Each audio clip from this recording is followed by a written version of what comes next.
Gerard. I have a company, Gerard Consulting.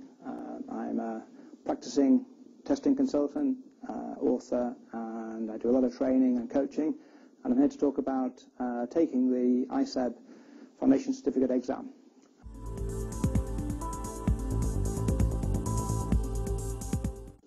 When it comes to the exam, you'll probably be a bit nervous because most people haven't taken an examination for a few years, or maybe 20 years if you're an experienced practitioner yourself.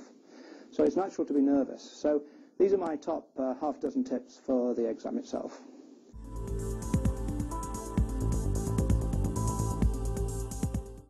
You've seen the sample paper, and your impression of it might be that the examiners are being very finicky, but really they're after precision.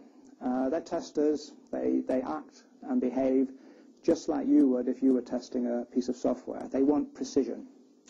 So when you start the exam paper, you'll notice very quickly that some questions are simple, some are complicated, but overall you've got a minute and a half for every question, so you have plenty of time.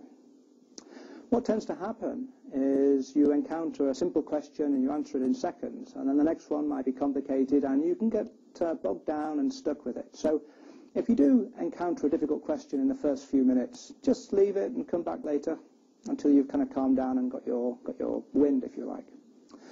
The important thing is to be systematic for every question. Read the question, read it again, and maybe a third time.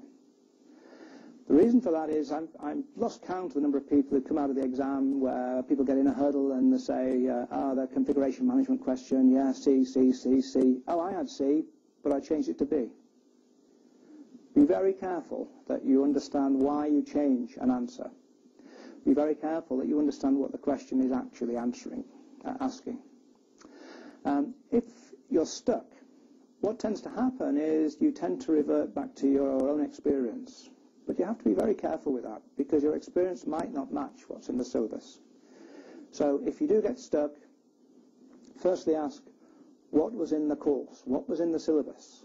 Okay, what are they actually asking for here? If you can't recall the exact content of the course, think to yourself, well, what principle are they getting at? Is it about static versus dynamic testing? Is it about independence? Is it about automation? Is it about black box, white box? You know, what is the question? What is the principle that's being considered here? And use your first principles knowledge to work your way through the answer.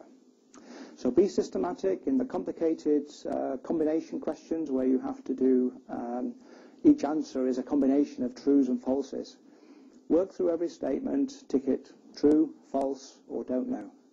And then look for opportunities to match the combination that you end up with. You'll find this a much more reliable way than guessing. Read the question. I can't remember how many times people have said, is that what the question was asking after the exam? Be systematic, and at the end of the exam, make sure that every question has been answered. You don't get marks if you don't answer the questions. Best of luck, and I hope you do as well as you can. Thank you.